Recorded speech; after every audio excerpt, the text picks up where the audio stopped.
Police इतनी जल्दी FIR register करती है। कुछ ऐसा केस हो गया लाइक फॉर इंस्टेंस आप ले सकते हैं रेप, मर्डर, ओके, किडनैपिंग, तो आप चाहे 1 लाख रुपए खिला दो, चाहे 50 लाख रुपए खिला दो, अगर एक बार एफआईआर रजिस्टर हो गई है तो वो एफआईआर पुलिस के पास पावर नहीं है वापस लेने की। वायरल हो रखा है, आप जानते होंगे सनी रैना के बारे में और रणवीर रैना वाले। तो इन केसेस में बहुत सारे लोगों ने भी जाके पुलिस स्टेशन में बोला कि इनके अगेंस्ट में एफआईआर रजिस्टर करो, तो क्योंकि वो शो ऑल ओवर इंडिया में, ऑल ओवर वर्ल्ड में देखा जाता है, तो हर जगह पे जुडिक्शन बना के उन्होंने अलग अलग स्टेट्स के अंदर उनके ऊपर एफआईआर रजिस्टर कर दी। एक पर्टिकुलर पर्सन जो मुंबई में रहता है उसके अगेंस्ट में अगर जयपुर, दिल्ली, कलकत्ता, तमिलनाडु जगह पे अगर एफआईआर रजिस्टर हो जाए तो उसके लिए कितना डिफिकल्ट हो जाएगा हर जगह पे जाना, अपनी स्टेटमेंट्स रिकॉर्ड कराना। तो इसलिए पुलिस भी ट्राई करती है, ऐसा नहीं है कि पुलिस डायरेक्टली आप जाओगे उसमें एफआईआर रजिस्टर कर लेती है, इसलिए पुलिस भी आपको समझाने की कोशिश करती है। Hello everyone, this is anchor Kamya. आज हमारे साथ हैं एडवोकेट शुभम कुमार जी। हेलो सर, कैसे हैं आप? हाँ, एकदम ठीक है। तो आज हम मिलके थोड़ा सा बात करने वाले हैं हमारे बेसिक्स राइट्स के ऊपर, right?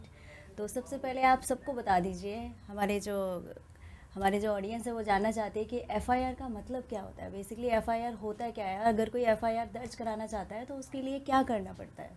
C FIR is basically अगर देखा जाए तो द फर्स्ट इन्फॉर्मेशन रिपोर्ट। जब भी कोई इंसिडेंस होता है, जब भी कोई क्राइम होता है, तो सबसे पहले वो एफआईआर रजिस्टर होती है। अब एफआईआर कैसे रजिस्टर होती है उसके लिए आपको पुलिस स्टेशन जाना है। पुलिस स्टेशन में you have to tell them that this incident happen, कब हुआ है, कैसे हुआ है, सारी इन्फॉर्मेशन आपको उनको देनी है। वो सारी इन्फॉर्मेशन आपकी रिकॉर्ड करेंगे, उसके बाद आपकी एफआईआर रजिस्टर होती है। अब कभी कभार बहुत सारे केसेस में ये होता है कि पुलिस इतनी जल्दी एफआईआर रजिस्टर करती नहीं है। अब अगर आप जाएंगे, आप बोलेंगे कि मेरी किसी के साथ लड़ाई हो गई और उसने मुझे थप्पड़ मारा है, और आप डायरेक्टली पुलिस स्टेशन चले जाएंगे आप एफआईआर रजिस्टर करने के लिए, तो पुलिस आपकी एफआईआर रजिस्टर नहीं करती है। अच्छा। तो लोगों को बहुत बड़ा मिसकंसेप्शन रहता है कि हम डायरेक्टली कुछ भी हुआ है, छोटी छोटी चीज़ें हुई तो हम जाके एफआईआर रजिस्टर करवा सकते हैं। तो एफआईआर रजिस्टर कराना इतना ईजी नहीं है।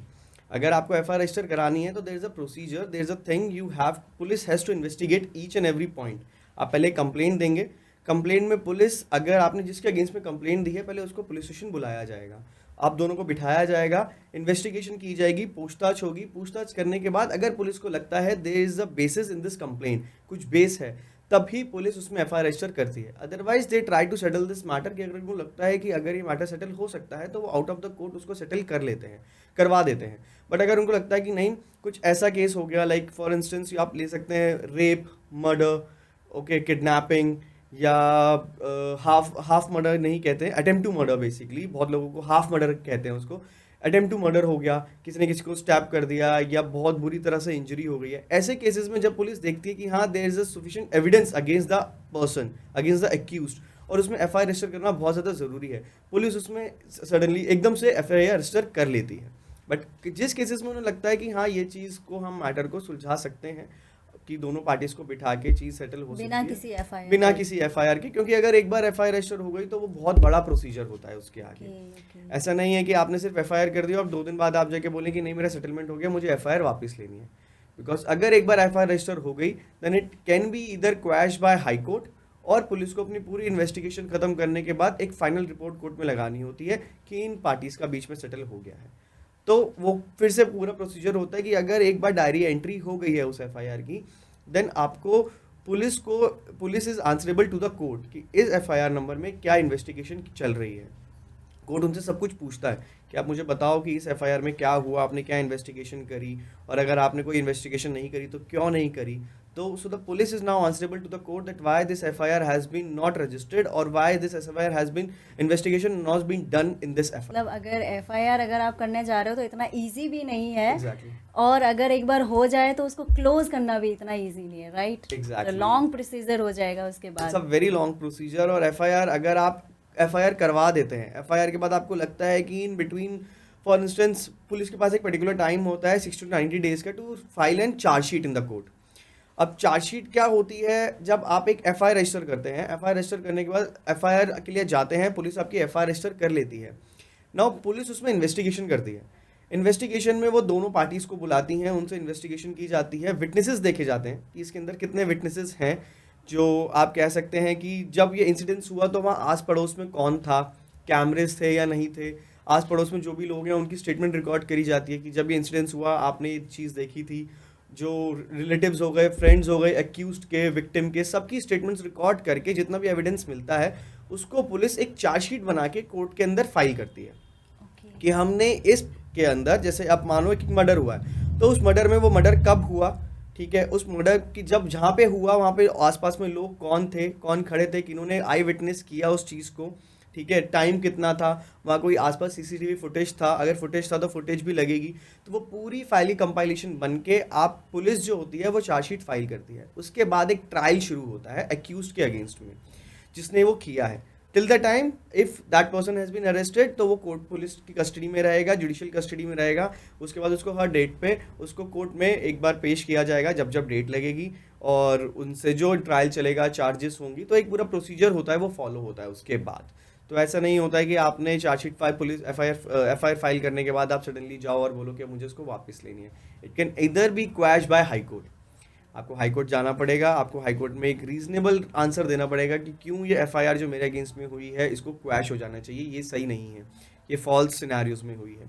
अगर आपने वो प्रूफ कर दिया तो हाई कोर्ट आपकी एफआईआर क्वैश कर सकता है, बट ओनली हाई कोर्ट ही कर सकता है और किसी के पास पावर नहीं है। आप सोचो कि अगर आप पुलिस को बोलो कि ये एफआईआर हुई है और हम इसको, आप वापस ले लो, मैं आपको इतने पैसे दे देता हूँ, ये कर देता हूँ, तो आई एम सॉरी, पुलिस को आप चाहे 1 लाख रुपए खिला दो, चाहे 50 लाख रुपए खिला दो, अगर एक बार एफआईआर रजिस्टर हो गई है तो वो एफआईआर पुलिस के पास पावर नहीं है वापस लेने की। वापस लेने की। ओके हाँ। तो बेसिकली सब अभी जानना चाहते हैं कि चार्जशीट होता क्या है, व्हाट इज चार्जशीट? चार्जशीट क्या होती है, जैसे मैंने अभी आपको बताया कि जब आप एक एफआईआर रजिस्टर करते हो, ठीक है, एक एफआईआर रजिस्टर होती है, आपके साथ कोई इंसिडेंट हुआ, आपने इंसिडेंट हुआ, इंसिडेंट में आपने वो एफआईआर रजिस्टर करी। एफआईआर रजिस्टर करने के बाद पुलिस जब पूरी इन्वेस्टिगेशन करती है, जो पूरी एक फाइल बनाती है, इन्वेस्टिगेशन करने के बाद सबकी स्टेटमेंट्स रिकॉर्ड करके, एक्यूज की स्टेटमेंट, विक्टिम की स्टेटमेंट, आई विटनेसेस की स्टेटमेंट, ठीक है, सीसीटीवी फुटेज या कोई भी फॉरेंसिक में कोई रिपोर्ट जानी होती है, वो जब पूरी रिपोर्ट आ जाती है, एक पूरा कंपाइलेशन बनता है उस एफआईआर का। वो एफआईआर उसके बाद कन्वर्ट होती है चार्जशीट में, वो चार्जशीट में जाएगी, चार्जशीट में कोर्ट उसको देखेगा कि ठीक है, कोर्ट कॉग्निजेंस लेगा उस चार्जशीट का कि हाँ ठीक है, पुलिस ने ये इन्वेस्टिगेशन करी है और उसके अंदर प्राइमा फेसाई एविडेंसेस हैं एक्यूज के अगेंस्ट में। Then they take a cognizance और उसके बाद नोटिस इशू किया जाता है विक्टिम्स को और एक्यूज को और विटनेसेस को, सबको। फिर वो धीरे धीरे ट्रायल प्रोसीड होता है उसमें। हाँ जी, टिल द टाइम जो एक्यूज होता है वो एक पुलिस कस्टडी में ही रहता है। अगर जो जो पनिशमेंट है उसकी, जो क्राइम किया उसकी पनिशमेंट अगर 7 साल से ऊपर है तो वो पुलिस कस्टडी में या जुडिशियल कस्टडी में रहता है एक्यूज, और उसको हर डेट पे, आप कभी कोर्ट आएंगे तो देखेंगे वहाँ पे पूरी एक वैन आती है, उस वैन के अंदर सारे के सारे जितने भी लोग जेल में होते हैं उनको भर के लेके आते हैं जिनकी डेट्स होती हैं। तो वो सारे पर्टिकुलर्स अपने अपने केसेस में जाते हैं, अपीयर होते हैं, उनकी अपीयरेंस मार्क होती है कि okay that person has come from the judicial custody, presence mark होगी, प्रेजेंस मार्क करने के बाद उनको नेक्स्ट डेट दे के उनको उनका वकील जो होता है, एडवोकेट होता है, वो आर्ग्यू करते हैं और उनको वापस पुलिस कस्टडी में भेज दी, जुडिशियल कस्टडी में भेज दिया जाता है जब तक उनकी बेल नहीं होती। Okay great. हाँ जी, ये चीज़ हमें नहीं पता थी बेसिकली, हाँ थैंक जी। गॉड आप हैं, आपने हमें इतने अच्छे से समझाया। तो बेसिकली अगर कोई भी नॉर्मल बंदा है, नॉर्मल कोई भी इंसान है, अगर वो किसी एक केस को स्टार्ट करना चाहता है तो व्हाट इज़ द प्रोसीजर कि हम एक केस को कैसे स्टार्ट करें कोर्ट में? केस स्टार्ट करने के लिए, अब केस 2 तरह के होते हैं, एक होता है सिविल, एक होता है क्रिमिनल। हम्म। अब जो सिविल केसेस होते हैं, सिविल केसेस में आप ले सकते हैं, सिविल केसेस में matrimonial somehow comes into the civil cases, जो मैट्रिमोनियल केसेस होते हैं। ठीक है। और अगर प्रॉपर्टी डिस्प्यूट के केसेस हो गए हम्म। कि ठीक है, अगर जैसे पार्टीशन सूट हो गया, पार्टीशन सूट इज लाइक कि कोई फैमिली मेंबर, बहुत सारे लोग एक घर में रह रहे हैं और किसी एक ने बोला कि मेरे को मेरे घर का बंटवारा चाहिए, मेरे को मेरा हिस्सा चाहिए, ठीक है, और बाकी सारे फैमिली मेंबर्स बोलते हैं कि हम तो नहीं कर रहे हिस्सा, हम तो इसी में रहेंगे। Then that person, that one individual can file a partition suit in a court कि मुझे इस प्रॉपर्टी का पार्टीशन चाहिए और मुझे मेरा हिस्सा चाहिए। ओके। तो कोर्ट देखेगा कि ठीक है, उनका कितना शेयर बनता है, उनको वो शेयर दे देगा। This comes into the civil disputes.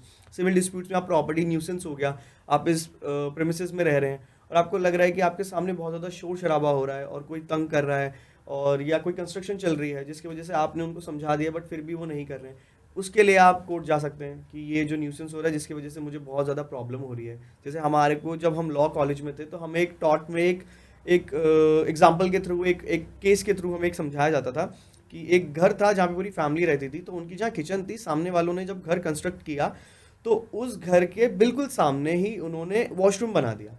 ओह। जहाँ उनकी किचन थी, मतलब उनकी जहाँ की किचन विंडो खुलती थी, उसके सामने सामने वाली बिल्डिंग जब बनी, उन्का वॉशरूम बन गया वहाँ पे। तो ओके। जिसके वजह से सामने जो जो जिनकी किचन थी उनको बहुत ज़्यादा प्रॉब्लम हुई, क्योंकि उनका घर वहाँ पहले से था। अच्छा। दे अप्रोच्ड कोर्ट, उन्होंने कोर्ट को अप्रोच किया, ये सारी चीज़ें बताई और कोर्ट ने उनको बोला कि आपका जो वॉशरूम है, या तो आप उसकी लोकेशन कहीं चेंज करो या इस चीज़ को ऐसा रखो कि सामने लोगों को, सामने जो नेबर आपके रह रहे हैं उनको हाँ, प्रॉब्लम ना problem हो।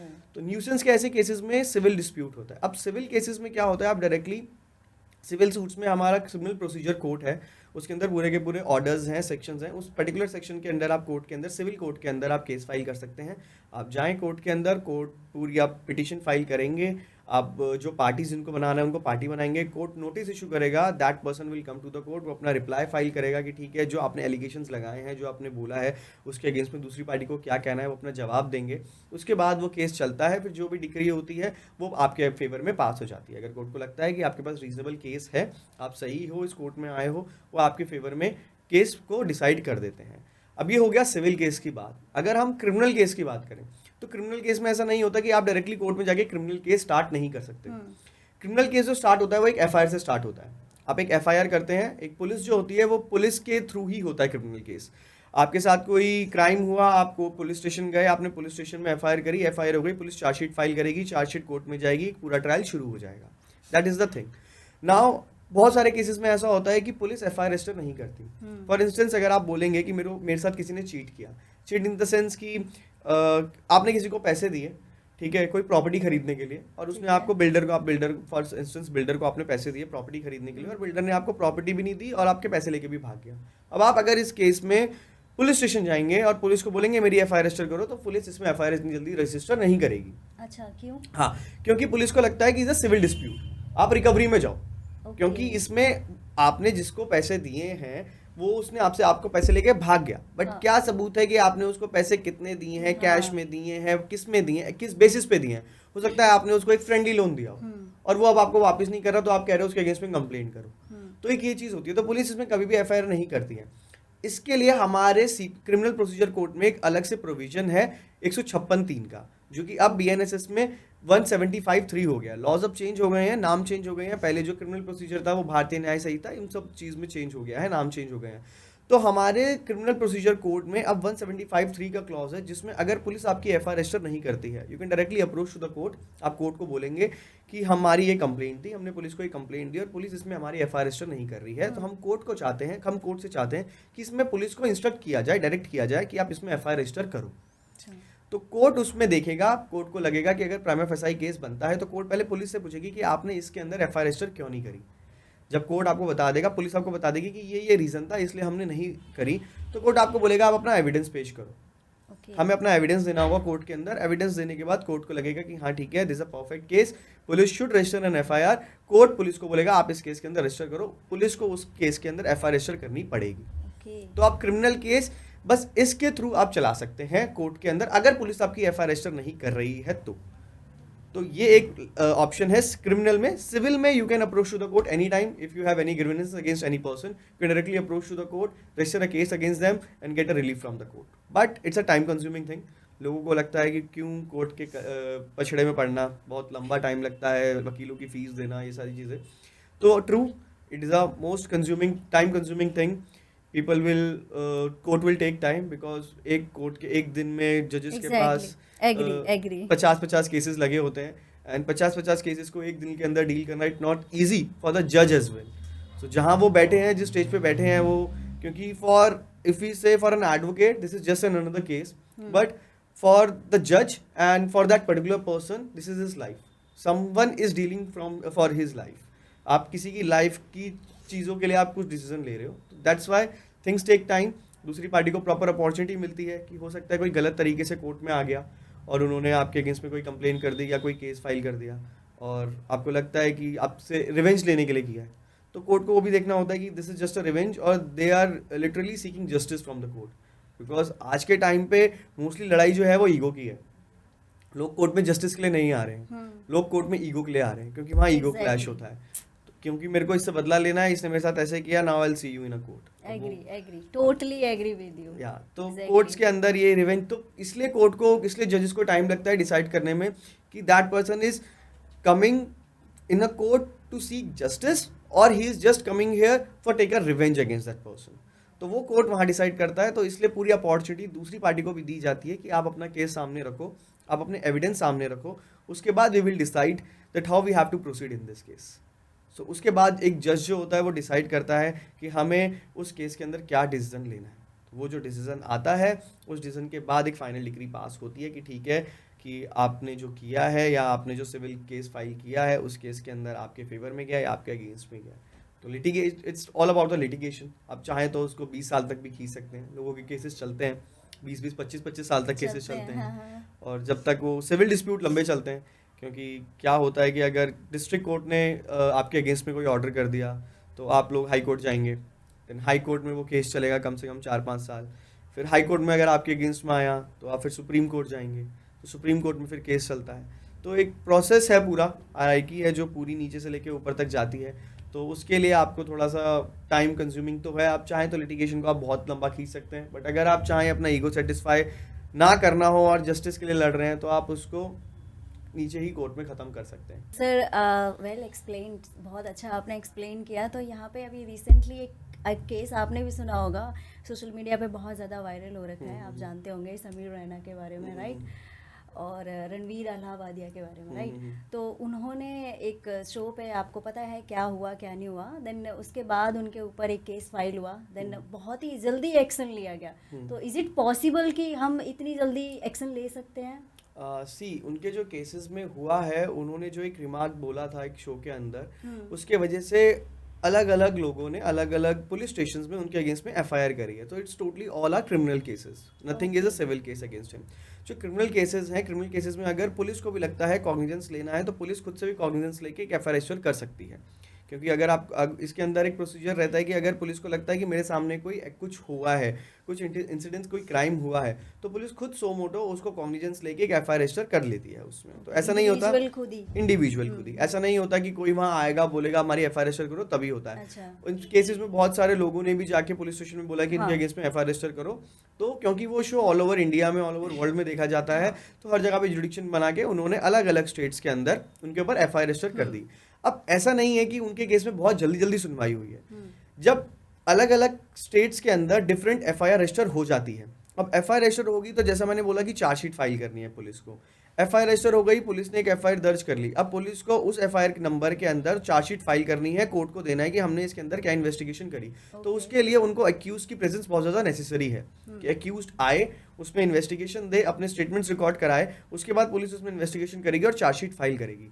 अब ऐसे केसेस में आप देखोगे एक पर्टिकुलर पर्सन जो मुंबई में रहता है, उसके अगेंस्ट में अगर जयपुर, दिल्ली, कैलकाटा, तमिलनाडु, चेन्नई ऐसी जगह पे अगर एफआईआर रजिस्टर हो जाए तो उसके लिए कितना डिफिकल्ट हो जाएगा हर जगह पे जाना, अपनी स्टेटमेंट्स रिकॉर्ड कराना। तो इसके लिए उनके जो एडवोकेट हैं, he approach to the Supreme Court, और उन्होंने रिक्वेस्ट करी कि ये जितनी भी एफआईआर है उनको क्लब कर दिया जाए। क्लब करके एक ही एफआईआर कर दी जाए। मतलब इतनी इंडिविजुअल्स जो एफआईआर चल रही हैं उन सबको, क्योंकि वो सब सबका बेसिस एक ही है, एक ही चीज़ पे एफआईआर रजिस्टर हुई है, तो उनको सबको क्लब किया जाए। क्लब करने के बाद मैं पूरी इन्वेस्टिगेशन में अपना पार्टिसिपेट करूंगा, मैं ज्वाइन करूंगा इन्वेस्टिगेशन, और मुझे अरेस्ट नहीं किया जाए। कोर्ट ने बोला ठीक है, join the investigation, we are giving you interim protection, nobody will arrest you, but till the time you will not do any further shows like this, आप कोई शो नहीं करोगे, आप इन्वेस्टिगेशन ज्वाइन करो। और कोर्ट ने उनकी एफआईआर जो है वो क्लब कर दी। तो ऐसा नहीं था कि बहुत जल्दी जल्दी सुनवाई हुई है, उनका अभी इन्वेस्टिगेशन चल रहे हैं सारे केसेस में। अब एफआईआर क्लब हो गई है, जिसके वजह से उनको एक रिलीफ मिल गया है कि उनको हर जगह पे ट्रैवल नहीं करना पड़ेगा, उनको बार बार हर स्टेट्स में अलग अलग ट्रैवल नहीं करना है, एक ही जगह पे जाके अपनी स्टेटमेंट देनी है। और अभी ऐसा नहीं है कि बहुत जल्दी हो गया, अभी उनकी स्टेटमेंट रिकॉर्ड हुई है, उनके साथ में जितने भी लोग थे सबकी स्टेटमेंट्स रिकॉर्ड होगी। स्टेटमेंट रिकॉर्ड होने के बाद एक प्रॉपर चार्जशीट फाइल होगी, चार्जशीट फाइल होने के बाद वो कोर्ट में जाएगा और कोर्ट में फिर उनका ट्रायल स्टार्ट होगा। Then they have to prove him innocent. Okay, yes, thank you so much sir, और इतना अच्छे से आपने सबको समझाया। तो एक चीज़ और मुझे पूछनी थी, जैसे सोशल मीडिया पे हम बहुत सी चीज़ें देख रहे हैं आजकल, सोशल मीडिया पे कुछ ज़्यादा ही कुछ कहीं वल्गर है, कहीं नहीं, ऐसा नहीं है सब कुछ गलत है, बहुत कुछ अच्छा भी चल रहा है। लेकिन क्या ऐसा पॉसिबल है कि जैसे हमें कुछ गलत लग रहा है, हमें नहीं, आगे आने वाली जनरेशन को भी लाइक गलत लगे, तो क्या हम कुछ केस वगैरह ऐसे फाइल कर सकते हैं? हाँ एग्जैक्टली आप कर सकते हैं। इसमें आप सिमिलर रेमेडी ले सकते हैं। जैसे आपने कोई शो देखा, या अब अगर हम जैसे बात करें कि आपने, you must have heard about this flying beast, तो उनके अगेंस्ट में किसी ने कोई सोशल मीडिया पे कोई आर्टिकल लिख दिया था। अच्छा। अब वो article all over India, all over world देखा जाएगा, आप गूगल पे डालोगे वो आर्टिकल आ जाएगा। अब फॉर इंस्टेंस आप लीजिए कि कोई आर्टिकल है मेरे अगेंस्ट या आपके अगेंस्ट, किसी ने कुछ डाल दिया, वो किसी सोशल मीडिया में किसी पॉपुलर सेलिब्रिटी के अगेंस्ट में वो डाल दिया। अब वो कैसे स्ट्रक डाउन किया जाएगा, वो कैसे हटाया जाएगा? For the same you have to approach to the court, आप कोर्ट अप्रोच करेंगे, आप कोर्ट में बोलेंगे कि ये चीज़ है और इसकी वजह से मेरे को बहुत मैं ज़्यादा डिफेम हो रहा हूँ, मैं चाहता हूँ कि ये लिंक जो है वो यहाँ से हट जाए और मेरी जिसकी वजह से मैं बहुत ज़्यादा मेरे को डिफेम हो रहा है, लोग उसको पढ़ रहे हैं और मेरे लिए वो सही नहीं है, मेरी ठीक है। रेपुटेशन हार्म हो रही है उससे। आप कोर्ट अप्रोच करके आप कोर्ट उनको डायरेक्ट करेगा और उनको बोलेगा कि ये जिसने भी डाला है, अगर कोई न्यूज़ चैनल है या कोई भी अथॉरिटीज़ है, उनको बोला जाएगा कि इस लिंक को वहाँ से हटाओ, रिमूव करो, और कोर्ट ने अगर ऑर्डर दे दिया तो उनको वो लिंक्स जो हैं, वो वीडियोज़ अगर कुछ भी हैं उसको रिमूव करना पड़ेगा। तो it's not about just link, if it is a video और एनीथिंग, आप कुछ भी वहाँ से सोशल मीडिया से और या गूगल से, इंटरनेट से आप वो चीज़ हटवा सकते हैं। तो you have that right, but वो आपको कैसे आपको हार्म कर रहा है वो आपको कोर्ट को एक्सप्लेन करना होगा, तभी वो चीज़ हो सकती है। ऐसे नहीं है कि अगर कोई चीज़ है आपको कुछ हार्म नहीं कर रहा है बट आप अप्रोच कर रहे हैं कोर्ट को, नहीं, क्योंकि आपको बस पब्लिसिटी के लिए कि नहीं मेरे को ये हटवाना है, तो this is not a case. आपको दिखाना पड़ेगा कैसे वो चीज़ आपकी रेपुटेशन को हार्म कर रही है और क्या चीज़ है, तभी वो चीज़ हटेगी। बट अगर दैट इज़ ट्रुथ, अगर वो चीज़ सच है जो लिखी हुई है कोर्ट के अंदर, तो आप तब नहीं जा सकते कि ठीक है ये सच चीज़ को हटाने के लिए, तो वो चीज़ है। क्योंकि डेफामेशन में यही बोला जाता है कि डेफामेशन, डेफामेटरी रिमार्क्स तभी है अगर वो सच नहीं है, तो अगर वो सच है then it is not consider as a defamatory remarks. तो यस, तो अकॉर्डिंग टू यू सर, कि क्या कोई ऐसा लॉ होना चाहिए कि सोशल मीडिया पे जो ये सब चीज़ें होती हैं तो उसके लिए कोई ऐसा लॉ बनना चाहिए? आईटी लॉ है हमारे केसेस के अंदर, हमारे लॉ के अंदर आईटीज़ लॉ हैं, आईटी के सारे लॉ हैं जो रेगुलेट करते हैं इन सारी चीज़ों को, कि अगर जैसे चाइल्ड पोर्नोग्राफी हो गया और ये सारी चीज़ें हो गई, इन सब चीज़ को रेगुलेट करते हैं। तो उसके बेसिस पे ही ये सारी जो अभी एफआईआर रजिस्टर हुई हैं समय रैना और इन सब के अगेंस्ट में, वो आईटी एक्ट के अंदर भी हुई हैं। आईपीसी तो है, साथ में आईटी एक्ट के अंदर भी इन सब की एफआईआर रजिस्टर हुई हैं। There is a law particular governing all of this it's great. Things. Yes, या तो ये चीज़ें हमें पता नहीं थी। Hmm, thank you so okay. Much, आपने हमें इतना बताया। हाँ जी। और इसके बाद जैसे मैं अभी यहाँ पे बात कर लेते हैं थोड़ा सा वुमेन्स के ऊपर, थोड़ा हम्म, सा वुमेन सेफ्टी के ऊपर। हम्म, जैसे कोई लड़की है और उसको कोई लाइक बहुत हरास कर रहा है हम्म, या फिर घूर रहा है या जैसे हम्म, भी, हम्म। तो क्या हम उसके ऊपर कुछ सीक्रेट एफआईआर कर सकते हैं? There is nothing like secret FIR. तो मतलब वो नहीं चाहते कि मेरा फेस सामने आए या मेरा नाम सामने आए, वो थोड़ा सा Okay. उसको लाइक हाइड रखना चाहती है, तो ऐसा Uh, पॉसिबल है? सी, आप अगर एफआईआर रजिस्टर कर रहे हैं तो आप ये नहीं बोल सकते कि इसमें मेरा नाम सामने नहीं आए, बट केसेस में, कुछ केसेस में ऐसा होता है जहाँ पे जो विक्टिम होती हैं उनके नाम को नहीं दिखाया जाता। अगर आप अच्छा। कोर्ट में भी जाते हैं तो उनके नाम पे XXXX लिखा हुआ आता है। Like we have one rape case, तो उसके अंदर जब हमने उसको सुप्रीम कोर्ट में फाइल किया तो वहाँ पे उनका नाम नहीं आता, क्योंकि सुप्रीम कोर्ट की गाइडलाइंस हैं कि रेप केसेस में, ऐसे केसेस में जो सेंसिटिव केसेस होते हैं, वहाँ पे आप जो विक्टिम है उनका नाम पब्लिश नहीं करेंगे, ना कोर्ट में पब्लिश करेंगे ना कहीं भी, उनकी आइडेंटिटी रिवील नहीं कर सकते। तो ऐसे केसेस में उनकी आइडेंटिटी रिवील नहीं होती। If it could be, if is a rape case और some cases was a woman के अगेंस्ट में जो होता है। बट अगर आपको कोई स्टॉक कर रहा है, आपको कोई घूर रहा है, या आपको थ्रेट है कि ये लड़का आपको हार्म कर सकता है, you can directly approach to the police. आप बस पुलिस से ही रिक्वेस्ट कर सकते हैं कि सर, बिकॉज अगर इसमें मेरा नाम सामने आता है तो देयर इज अ पॉसिबिलिटी कि वो मेरे को और हार्म करेगा। तो उसके लिए पुलिस विल सपोर्ट यू।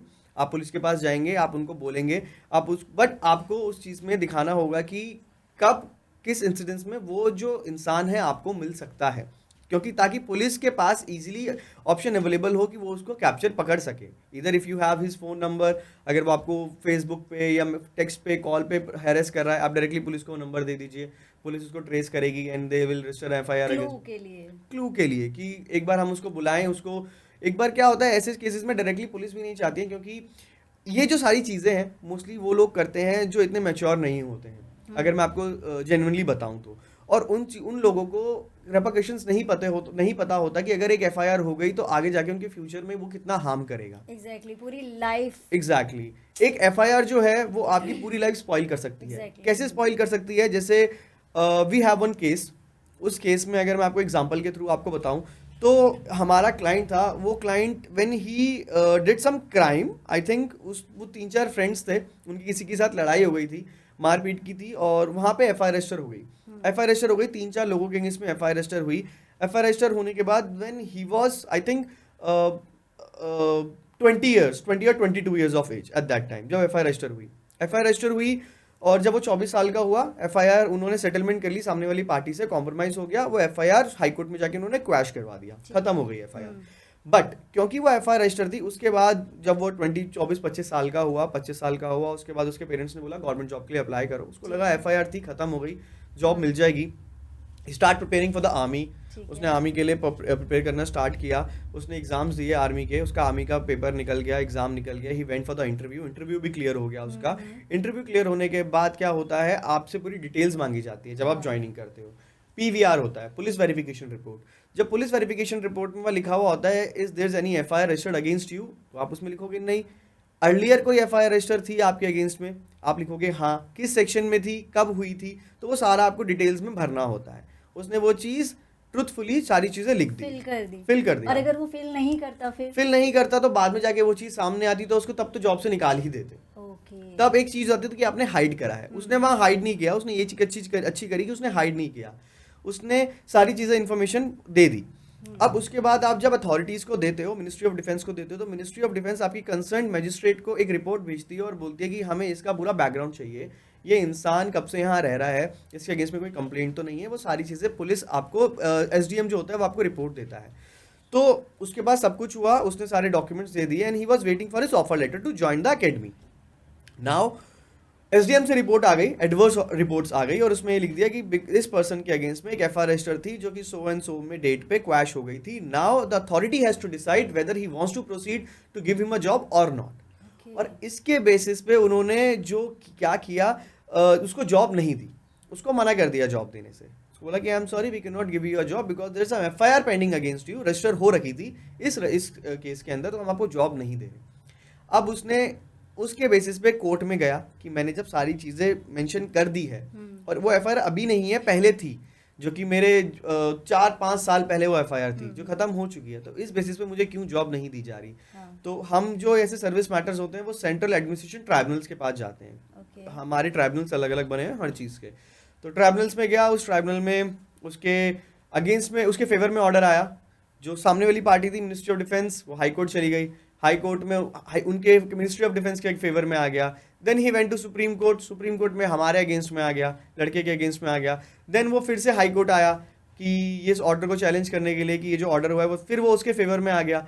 अब वो फिर से दूसरी पार्टी वो सुप्रीम कोर्ट चली गई। अब सुप्रीम कोर्ट में करंटली ये केस चल रहा है, तो वो अभी केस में हम वेट कर रहे हैं कि कुछ डिसीजन आए so that person can get his job. और अभी वो बंदा 40 साल का है। ओके, या so now he is 40 years of age and he is still waiting for his job, although he is working with some other companies right now, private company। but अगर आप प्राइवेट कंपनी में भी जाते हो तो वो आपका बैकग्राउंड वेरिफिकेशन मांगते हैं, और इस बैकग्राउंड वेरिफिकेशन में आपको आ जाता है कि एक एफआईआर रजिस्टर हुई है। तो एक एफआईआर कैसे आपका पूरा करियर खराब कर सकती है। तो इसलिए पुलिस भी ट्राई करती है, ऐसा नहीं है कि पुलिस डायरेक्टली आप जाओगे उसमें एफआईआर रजिस्टर कर लीजिए, इसलिए पुलिस भी आपको समझाने की कोशिश करती है। There are some cops who try to make them understand, make the young child, make young men understand कि भाई अगर एक एफआईआर रजिस्टर हो गई तो कैसे this one FIR can spoil your whole career. तो आप उससे निकलो, आप मत करो, ये चीज़ रिपीट मत करो। तो पुलिस यही करती है, उनको बुला के, थोड़ा डरा के, धमका के, और थोड़ा उनको समझा के, अगर ऐसा होता है तो दे मेक देम अंडरस्टैंड कि आप आगे से ये चीज़ रिपीट करो। बट अगर वो रिपीट करते हैं then you have no other choice, police has to register an FIR against them. लेकिन आज की जो जनरेशन के लोग हैं, जो बच्चे हैं, वो ये चीज़ नहीं समझते कि एफआईआर क्या है। एफआईआर कुछ भी नहीं है, कुछ नहीं होगा उनका। लेकिन जब जो चीज़ें आपने डीपली बताई है ना, अगर वो ये पॉडकास्ट सुनेंगे तो उनको पता चलेगा कि एफआईआर इतना मतलब सस्ती चीज़ नहीं है कि भाई एकदम से आप कुछ भी क्राइम कर दो और एफआईआर हो जाए और कुछ नहीं होगा। पूरी लाइफ स्पॉइल कर सकती है। आजकल ये टॉपिक हर किसी की लाइफ में हो रहा है। लाइक सभी ऑनलाइन पेमेंट करते हैं, राइट, और सभी आजकल एक दूसरे को छोटा मोटा लोन दे देते हैं, और दोस्ती यारी में ऐसा चलता भी है कि भाई तू मुझे दे दे, तू मुझे दे। पैसे तो ले लेते हैं, लोन टाइप का वो ले लेते हैं, लेकिन उसके बाद वो भूल जाते हैं, वो देते ही नहीं है। तो अगर किसी ने ऐसा किया है, किसी ने अपने पैसे किसी को दिए हैं या फिर लोन टाइप का लिया है किसी से या दिया है, तो उसको हम रिकवरी कैसे करें? तो आप थोड़ा इसके बारे में बता दीजिए। ये क्वेश्चंस मेरे से बहुत ज़्यादा पूछा जाता है। अगर मैंने इसमें एक रील भी बनाई थी and I got 2 million views on that reel, and even I got an number of messages कि सर मैंने अपने दोस्त को या मैंने किसी को, अपने रिलेटिव्स को मैंने कोई पैसा उधार दिया है, अब now they are not giving me back that money. तो हम क्या कर सकते हैं? सी, सबसे पहली चीज़ है, अगर आप पे कोई नॉमिनल अमाउंट है, फॉर इंस्टेंस इफ आई से इट्स अ 500 रुपीज, 1000 रुपीज, 2000, 3000, तो I would suggest that legally तो आप कुछ नहीं कर सकते उसके लिए, हाँ ठीक है, क्योंकि अगर आप लीगली प्रोसीड करते हो, हम्म। ठीक है, तो आपका लीगल एक्सपेंसेस ही उससे ज़्यादा चला जाएगा। हम्म। तो आई वुड सजेस्ट कि मैं ऐसे केसेस में यही सजेस्ट करता हूँ कि कुछ मत करो लीगली, आप try to recover your money, अगर हो जाता है तो ठीक है, नहीं होता है तो आप छोड़ दो, प्यार से काम चला प्यार लो। से काम चला लो, अगर आपके पास मिल जाता है पैसा तो हाँ। ठीक है, एक ये चीज़ है। दूसरी चीज़, हाँ, जब तक अगर आपकी ये ईगो पे नहीं है, क्योंकि कभी कभार क्या होता है, वी हैव वन केस जिसमें वो 1 लाख रुपए की रिकवरी थी, एंड दैट केस डिस्ट्रिक्ट से वो सुप्रीम कोर्ट तक गया था वो केस ओह। 1 लाख की रिकवरी के लिए। हाँ। और उस केस में क्योंकि ईगो क्लैश था, और उस पर्सन ने अपने 1 लाख रुपए के लिए कम से कम नहीं तो 7 से 8 लाख रुपए खर्च करे थे, क्योंकि वहां पे ईगो क्लैश था कि मेरे को इससे वो पैसा चाहिए। First thing. Now second thing, अगर अमाउंट ज़्यादा बड़ा है, अगर for instance 1 lakh, 2 lakh, 3 lakh, 4 lakh and number, अगर आपके पास इतना अमाउंट है आपको जो रिकवर करना है, उसके लिए आप क्या कर सकते हैं? फर्स्ट थिंग, आपने किसी को पैसा दिया, ट्राई करो कि कैश में मत दो। अगर आप कैश में देते हो तो आपके पास कैश में देने के लिए कुछ भी प्रूफ नहीं है, आप कोर्ट में प्रूफ नहीं कर पाओगे। First thing. सेकंड थिंग, अगर आप किसी को अमाउंट कुछ दे रहे हो, either is a friendly loan, आप फ्रेंडली लोन भी दे रहे हो, तो try to make a contract with him कि भाई, because it's a huge amount, आप 2 लाख 3 लाख किसी को दे रहे हो, उससे ज्यादा दे रहे हो, तो आप एक कॉन्ट्रैक्ट बनाओ कि ठीक है, for so and so reason I am giving him so and so money, and that person has promise to repay me this amount within so and so days, और जब भी मेरे को पे कर देगा, this contract will consider null and void. आप ये चीज करके उसको वो पैसे दे सकते हो। अगर वो उस पे एग्रीमेंट पे साइन हो जाएगा, आपके पास एक डॉक्यूमेंटेशन हो जाएगा कि आपने उसको वो पैसे दिए हैं आपकी सेफ्टी के लिए। Second thing. थर्ड थिंग, अगर मानो आपके पास कॉन्ट्रैक्ट भी नहीं है, आपने पेमेंट करी है, ऑनलाइन पेमेंट करी है, आपके पास कोई कॉन्ट्रैक्ट नहीं है, तो आप कोर्ट में हमेशा रिकवरी का केस फाइल कर सकते हो। आप पहले उनको लीगल नोटिस भेजेंगे, लीगल नोटिस एक एडवोकेट के थ्रू जाता है, आप किसी एडवोकेट को अप्रोच करें, अप्रोच करने के बाद आप लीगल नोटिस भेजें उसको, क्योंकि लीगल नोटिस भेजने के बाद अगर वो लीगल नोटिस का रिप्लाई नहीं करता है, and you know that person address, phone number, email ID, you can register a case against him, seeking a recovery from civil court. Civil court में रिकवरी का एक केस फाइल करके आप जितनी भी अमाउंट है कोर्ट में आपको प्रूफ करना पड़ेगा कि आपने इस बेसिस पे आपने इसको इतने पैसे दिए थे, now you are seeking a recovery, आप इससे इतना पैसे वापस मांग रहे हो। That person will come to the court और वो बोलेगा कि ठीक है, मैंने इनको इतने पैसे लिए थे या नहीं लिए थे, वो अपना केस स्टैब्लिश करेगा। और ज़्यादातर ये केसेस जो होते हैं वो सेटलमेंट पे आके ख़त्म हो जाते हैं। वो बोलते हैं कोर्ट कचहरी में जाएंगे, ज़्यादा लंबा खींचेगा, वकील के पैसे दूंगा, तो भाई मैंने तेरे को इतने पैसे दिए, क्योंकि कोर्ट में अगर आप जाओगे तो आपको जिसने पैसे देने हैं उसको इंटरेस्ट देना पड़ेगा, तो वो इंटरेस्ट के साथ देना पड़ता है। तो इसलिए हम ये सजेस्ट करते हैं कि भाई अगर देना ही है तो आप स्टार्टिंग में दे दो, वरना फिर कोर्ट की डिग्री आएगी, विद इंटरेस्ट देना पड़ेगा। एक ये चीज़ हो गई, आप कैसे रिकवरी कर सकते हो। थर्ड चीज़ जो मैं आपके चैनल के थ्रू सबको बताना चाहूँगा कि अगर आप किसी को पैसे लोन पे दे रहे हो और आपको लग रहा है कि ठीक है, वो आपका फ्रेंड भी है, चाहे जितना मर्जी क्लोज फ्रेंड हो, कोई रिलेटिव हो, सेफ्टी के लिए आप क्या कर सकते हो, आप सिक्योरिटी चेक्स ले लीजिए। आप ब्लैंक चेक, सिक्योरिटी चेक्स ले लीजिए, उसके साइन करके और आप बोल दीजिए कि हम ये चेक तभी डिपॉजिट करेंगे जब आप हमें रीपे नहीं कर पाएंगे, और जब आप हमें पूरा अमाउंट रीपे कर देंगे, हम आपको ये सारे चेक्स वापस दे देंगे। ये चीज़ बहुत लोगों को नहीं पता है, और इस चीज़ में मैं आपका फ़ायदा क्या है मैं वो भी बताऊंगा। रिकवरी से क्या फ़ायदा है इसके अंदर, अगर आप सिक्योरिटी चेक्स ले लेते हैं, सिक्योरिटी चेक्स में आपके पास एक बेनिफिट रहता है कि कल को अगर वो पर्सन आपके अगेंस्ट आपको वो पेमेंट नहीं दे रहा है, तो और आप वो चेक बैंक के अंदर डिपॉजिट कर दीजिए और चेक बाउंस हो जाएगा। चेक बाउंस होने के बाद आप एक लीगल प्रोसीडिंग इनिशिएट कर सकते हो उस पर्टिकुलर पर्सन के अगेंस्ट में। अब लीगल प्रोसीडिंग अगेंस्ट इनिशिएट वो जो होती है 138 की, वो क्रिमिनल प्रोसीडिंग होती है। बट अगर आप सिविल में जाओगे, रिकवरी में, सिविल में आपको पहले कोर्ट फीस भी देनी पड़ेगी। फॉर इंस्टेंस अगर आपकी रिकवरी है 10 लाख रुपीज़ की, तो आपको पहले 3% कोर्ट फीस देनी पड़ेगी उसकी, कोर्ट के अंदर, ठीक है। एडवोकेट की फीस तो बाद में है, पहले आपको 3% कोर्ट फीस देनी पड़ेगी। अगर आप क्रिमिनल केस में जा रहे हो सिक्योरिटी चेक के थ्रू, आपको कोई कोर्ट फीस नहीं देने की ज़रूरत है, और अगर वो पर्सन नहीं कोर्ट में आता है तो उसके अगेंस्ट में वारंट्स इशू हो जाएंगे, अरेस्ट वारंट इशू हो जाएंगे। That person can be arrested in cheque bouncing case but not in civil case. तो एक ये डिफरेंसेस बताना बहुत ज़्यादा ज़रूरी है कि अगर आप किससे पैसे ले रहे हो, try to take a security cheques, आप सिक्योरिटी चेक्स ले लो। इन केस वो आपकी पेमेंट नहीं करते हैं, deposit that cheque, let the cheque bounce होगा, send a legal notice, initiate a criminal proceeding against him, then that person has to appear in a court on every date of hearing. वो आएगा, उसकी आपको appearance mark करानी होगी, और there is a high chances कि cheque bouncing cases में आपकी रिकवरी जल्दी हो जाएगी, rather than going into the civil cases, क्योंकि सिविल केस में बहुत लंबा प्रोसीजर होता है, एज आई से। और क्रिमिनल केसेस में इतना लंबा नहीं होता है, चेक बाउंसिंग में होता है, बट वहाँ पे जल्दी जल्दी डिसीजन आ जाते हैं, क्योंकि एक्यूज को हर डेट पे आना पड़ता है, जिसका चेक बाउंस हुआ है उसको हर डेट पे आना पड़ता है। सिविल में वो नहीं भी आएगा तो चलेगा, बट क्रिमिनल केसेस में उसको हर डेट पे कोर्ट में आके अपनी अपीयरेंस मार्क करानी है। अगर वो एक डेट पे भी नहीं आता, या तो एग्जम्पशन ली जाती है, अगर नहीं ली है तो वारंट इशू हो जाते हैं। पहले बेलेबल वारंट होंगे, फिर नॉन बेलेबल वारंट होंगे, देन पुलिस उनके घर पहुंच जाती है अरेस्ट करने के लिए। तो ये एक बहुत बड़ा डिफरेंस है जो आई थिंक बहुत लोग लैक करते हैं और मेरे से भी पूछते हैं। So this is the solution of it. और ये सॉल्यूशन आपने बहुत सही बताया कि भाई चेक वाला जो हमें ये भी नहीं पता था, और आपने ये सही बताया, और हमारी ऑडियंस को भी आई थिंक ये हेल्पफुल रहेगा कि अगर किसी को अगर आप कोई लोन या कुछ भी देते हैं तो ये चेक वाला ज़रूर याद रखें सभी, राइट। तो अच्छा, जैसे आज के टाइम पे कोई एडवोकेट बनना चाहता है इसकी पढ़ाई करके, देन उसके बाद वो जॉब लेना चाहता है, तो थोड़ा इसके बारे में बता दीजिए कि वो कैसे इस फील्ड में एंटर करें, कैसे वो जॉब लें, जो आज जो न्यू कमर्स होते हैं। ओके, सो बेसिकली जो लॉ है वो 3 साल की भी होती है और 5 साल की भी होती है। अगर आप आफ्टर 12th लॉ करना चाहते हैं तो आपको 5 साल की लॉ करनी होती है। आपको एक एग्ज़ाम देना होता है, क्लैट का एग्ज़ाम आता है, एंट्रेंस एग्ज़ाम होता है उसका। आप क्लैट का एग्ज़ाम देंगे, क्लैट के एग्ज़ाम के नंबर के बेसिस पे आपको कॉलेज अलॉट होता है।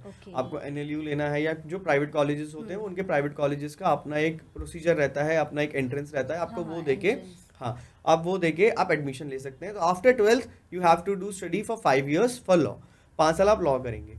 अगर आपको आफ्टर 12th आपने ग्रेजुएशन कर रखी है, अगर कोई, क्योंकि बहुत सारे लोग होते हैं जो 40, 50 एज के होते हैं, उन्होंने भी लॉ कर रखी होती है। जो mostly I have met a cops जो कि इंस्पेक्टर हैं, DCPs हैं, जब हम उनसे मिलते हैं तो उन्होंने भी लॉ कर रखी होती है। तो हमें बताते हैं कि sir even we have done our law from so and so college. तो हमें बहुत अच्छा लगता है कि ठीक है ना, police even they are doing the law, क्योंकि they even want to aware about the legal rights and what the particular thing is, because police जो होती है वो एक ही पर्टिकुलर लॉ में डील करती रहती है। तो जब वो लॉज पढ़ते हैं तो उनको सिविल, क्रिमिनल सारी चीज़ें समझ में आ जाती हैं कि एग्जैक्टली है क्या, कहाँ पे क्या चीज़ करनी है। तो जो जिसने ग्रेजुएशन कर रखी है, after graduation this a 3 year law. आप 3 साल की लॉ होती है, पर 12th के बाद आपकी 5 साल की होती है। वही सेम आपको क्लैट देना होता है। क्लैट के बाद आपका 3 year और 5 year में एडमिशन होता है। 5 साल 3 साल आपने जब लॉ कंप्लीट कर ली, इन बिटवीन आप इंटर्नशिप्स भी कर सकते हो। लाइक हमारे ऑफिस में भी बहुत सारे इंटर्न्स हैं। इंटर्नशिप्स में आपको हम सारी चीज़ें सिखाई जाती है। आप कौन से ऑफिस में जा रहे हो डिपेंड करता है। आप किसी डिस्ट्रिक्ट कोर्ट के एडवोकेट्स के अंडर इंटर्न कर रहे हो, हाई कोर्ट या सुप्रीम कोर्ट, तो जहाँ पे उनकी प्रैक्टिस होगी वो आपको उस तरीके से आपको सिखाएंगे कि केस फाइल कैसे होता है, क्लाइंट को कैसे कंसल्ट करना है, अगर एक पर्टिकुलर केस आए तो उसके लिए हमें क्या रेमेडी चाहिए, और आपको उसके लिए हाई कोर्ट जाना है, सुप्रीम कोर्ट जाना है या डिस्ट्रिक्ट कोर्ट जाना है। तो इस चीज़ की लीगल नॉलेज आपको बहुत ज़्यादा ज़रूरी है अगर आप लॉ कर रहे हो और साइड बाय साइड आप पढ़ भी रहे हो, क्योंकि जो प्रैक्टिकल नॉलेज होती है वो बुक की नॉलेज से बहुत ज़्यादा अलग होती है। क्योंकि हमें जो कॉलेज में पढ़ाया जाता है, जब हम लॉ में, जब हम कोर्ट्स में जाते हैं तो that is a total different thing, वो सेम चीज़ नहीं होती है। तो ये एक प्रोसीजर रहता है। आप इंटर्नशिप्स करो, इंटर्नशिप्स करने के बाद जब आपकी लॉ कंप्लीट हो जाती है, then you have to enrol yourself. अगर आप दिल्ली से हैं तो बार काउंसिल ऑफ दिल्ली में इनरोल करना है, यूपी से हैं तो bar council of Uttar Pradesh, जो हर स्टेट का अलग अलग बार काउंसिल है, आप वहाँ इनरोल करेंगे। उसके बाद एक बार ऑल ओवर इंडिया का एग्ज़ाम होता है, AIB का, ऑल इंडिया बार एग्जामिनेशन, आपको वो क्लियर करना है। वो क्लियर करने के बाद आप कहीं भी ऑल ओवर इंडिया प्रैक्टिस कर सकते हैं। प्रैक्टिस करने के बाद आप कोई लॉ फर्म ज्वाइन कर सकते हैं। अगर आपको कॉर्पोरेट जाना है तो आप कॉर्पोरेट में भी लॉयर्स होते हैं, जैसे किसी कंपनी के जो भी जितने भी लीगल थिंग्स होती हैं, कॉन्ट्रैक्ट हो गया, लीगल नोटिस हो गया, कंज्यूमर केसेस हो गए, इन सब केसेस के लिए जो कंपनीज होते हैं वो लॉयर्स को हायर करती हैं। आप कॉर्पोरेट लॉ भी कर सकते हैं। अगर आपको लिटिगेशन करनी है तो लिटिगेशन का मतलब ये होता है कि जहाँ पे रोज़ आपको कोर्ट कचहरी जाना होगा, आपको कोर्ट्स में जाना होगा, केसेस फाइल करने होंगे, लड़ने होंगे, ये लिटिगेशन होती है। तो हमारा जो है वो पर्टिकुलर लिटिगेशन में रहता है। Although we have a corporate cases, जो केसेस में कॉर्पोरेट जो कोर्ट्स तक चले गए हैं, किसी का रिकवरी का केस हो गया या किसी एम्प्लॉय ने चीट कर दिया, उनके केसेस के लिए जो जाते हैं वो लिटिगेशन ही जाते हैं। तो this is the whole scenario how one particular person can go for a law after he schooling और कॉलेज। ग्रेट। तो उनको भी पता लग गया है जो जॉब करना चाहते हैं, जो एडवोकेट बनना चाहते हैं, जो, तो उनको सबको पता लग चुका है कि कैसे इसमें एंटर करना है और कैसे अपने करियर को आगे ग्रो करना है। तो अभी आप हमारे ऑडियंस को ये बताइए कि अगर कोई आपसे कांटेक्ट करना चाहे तो वो कैसे आपके पास आए, आपसे कैसे कांटेक्ट करे, अगर किसी का केस हो तो वो डायरेक्ट कैसे आपको अप्रोच करे, तो प्लीज़ बता दीजिए सबको। हमारी प्रॉपर वेबसाइट है, हमारी लॉ फर्म है, मेरी एंड मेरी पार्टनर की। We both are classmates and we have started our own law firm, Nyaya Niti के नाम से। तो हमारी पूरी प्रॉपर लाजपत नगर में हमारी लॉ फर्म है, और हमारी वेबसाइट है nyayaniti.in एंड इंस्टाग्राम पे भी हमारा न्यायनीति से पेज है. Even I make contents to aware people about their legal rights. Advocate Shubham Kumar के नाम से मेरा इंस्टाग्राम पे भी है. और अगर किसी को भी डायरेक्टली लीगली कोई कंसल्टेशन लेनी होती है तो they can directly DM me on my WhatsApp or they can mail us. We have a particular mail ID mentioned in our websites. Everything is there. आप मेल कर सकते हैं, आप हमें डायरेक्टली DM पे अप्रोच कर सकते हैं, WhatsApp पे अप्रोच कर सकते हैं. तो जो भी लीगल हेल्प रहती है हमारी, will try to help them. But अगर कोई जेन्युइन होता है कि हमें लगता है कि that he can not afford a lawyer, और बेल मैटर्स होते हैं कि किस केस में कोई पर्सन है, पर्टिकुलर पर्सन बहुत टाइम से जेल में है और वो अफोर्ड नहीं कर सकते हैं, तो हम उनके लिए भी हेल्प कर देते हैं उनको. बट वो दिल्ली का होना चाहिए, क्योंकि दिल्ली के बाहर हम मोस्टली जो केसेस होते हैं वो हमारे दूसरे लॉयर्स से वो कंटेस्ट कराते हैं. तो जो दिल्ली के होते हैं, we try to contest that cases for free for them, although there is a legal aid also, but we'll try to help them. और this is how you guys, your audience can approach us for any legal consultations. Great, thank you so much sir. और sir ने everything has shared very nicely with us, और सब कुछ बहुत अच्छे से explain किया है. और अगर किसी को और भी डिटेल्स में पूछना है या फिर और डीपली पूछना है, आपका कोई पर्टिकुलर केस है, पर्सनली बात करनी है, तो कांटेक्ट करें मिस्टर एडवोकेट शुभम कुमार जी से. आपको सब कुछ बता दिया है इन्होंने, right. Thank you so much, nice to having you. Thank you. Thank you ma'am, thank you.